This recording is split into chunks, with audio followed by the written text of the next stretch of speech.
he is in the Forever Andrea Pleasure pose. Hey, what's up you guys, Miss Prime here, doing another NECA figure review on the Godzilla figure from the 1994 film Godzilla vs. Spacegodzilla. Gotta give a big thanks to NECA Toys for making this review possible. Check out the latest from NECA by checking the link in the description below. And if you're trying to get this figure yourself, you can get a big. Get your big badass toys at BigBadToyStore.com.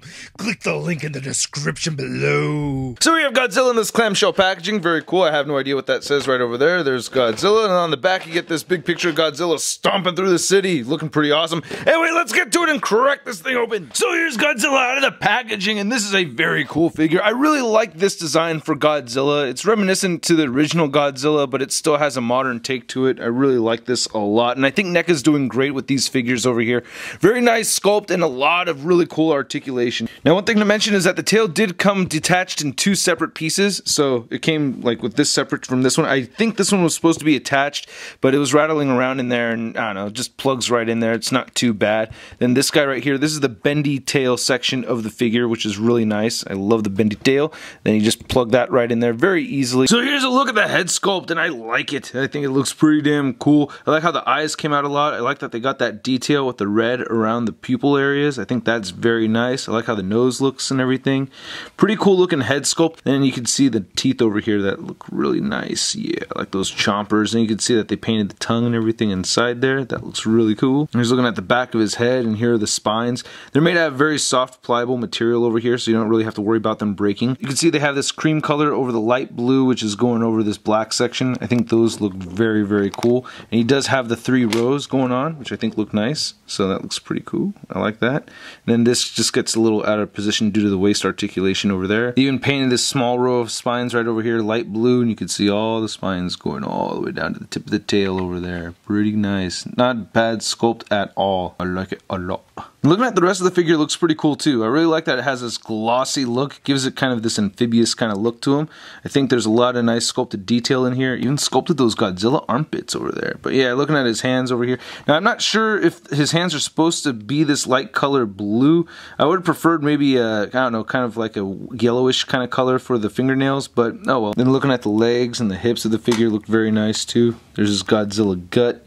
Then looking right down here, ooh, yeah, Godzilla toes. Not looking too shabby. They have some nice sculpted lines right there in the toenails. I really like that attention to detail. I think that's cool. But they did put some cream colored paint over the light blue on there, so I like that. And there's some nice sculpting at the bottom of the toes, and there's peg holes at the bottom of the feet. Taint! And it's kind of hard to see, but from far away you can't really tell. But he has this really cool dark green mixed in with the black on the figure, and I just really like that a lot. I think that's an awesome choice. He has a head joint over here that's separate from the neck. Oh, of course he does have the jaw articulation, which I already showed, but you can barely move this head around, but it does move. You can move it up a little bit like that, and it can move down just a little bit as well, and rotate side to side a little bit at just the head, but you still get the neck joint over here that rotates a lot easier, so you can do that. You can get that neck joint to scoop back a little bit. It can move forward some, and it does have a little bit of neck pivot. I think that's cool. His shoulders move outward, they rotate forward. He has a bicep swivel over here, and he has an elbow joint that bends in that much and rotates at the elbow.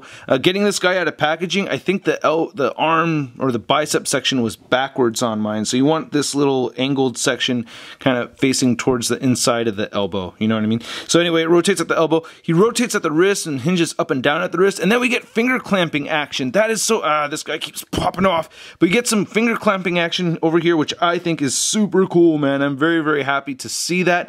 I hope we get this more often from NECA. He has great ab articulation over here, so it pivots side to side. It does crunch forward quite a bit. There goes the tail. And it does move back quite a bit, and you do get some pivot over here. You can move him at the hip just a little bit like that. He does kick forward. He rotates side to side at the knee, and he does bend pretty far at the knee. Yeah, there we go. So you get some bending at the knee right there. And then his ankle moves down and up a little bit, rotates side to side, and you do get some ankle pivot. Now the tail rotates side to side over here. You can hinge it up and down.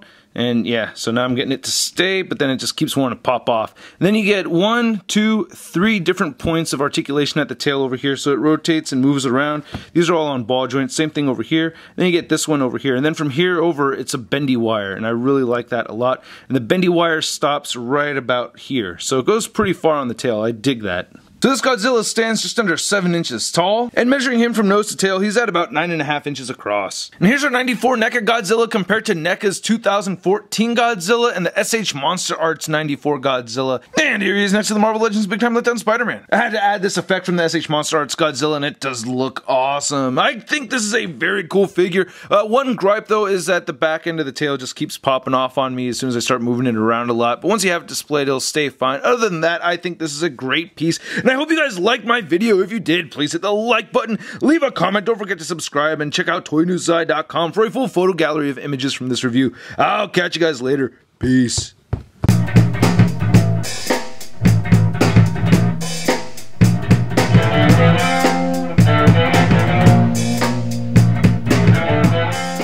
Gave it a spark. Welcome to Articulated Comic Book Art. That's crispy. And measuring him nose to tail, he's at about 9.5. Oh.